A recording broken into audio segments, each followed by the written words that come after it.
Ya, terima kasih Anda masih bersama kami di seputar Aceh. Pemirsa, umat muslim di Aceh, khususnya di Kota Banda Aceh, meningkatkan ibadah puasa di bulan suci Ramadan dengan bertadarus Al-Quran, salat berjamaah, berdoa, dan zikir di Masjid Raya Baitur Rahman.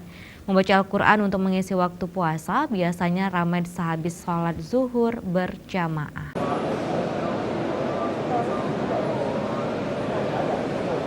Ramadan adalah bulan penuh berkah. Membaca Al-Quran menjadi salah satu kegiatan positif di bulan yang suci ini. Warga Kota Banda Aceh dan beberapa pendatang dari luar Kota Banda Aceh memanfaatkan momentum Ramadan 1440 Hijriah untuk meningkatkan amal ibadah dengan cara membaca Al-Quran dan berdoa. Sejuknya suasana di Masjid Raya Baitur Rahman ini membuat masyarakat enggan beranjak keluar masjid ditambah cuaca Kota Banda Aceh. Sejak awal masuknya bulan suci Ramadan, suhunya agak lebih panas.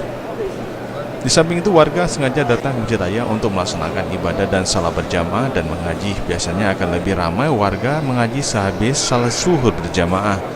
Namun ada juga sekedar sejenak untuk beristirahat sambil menunggu waktu berbuka. Tim Liputan Aceh TV.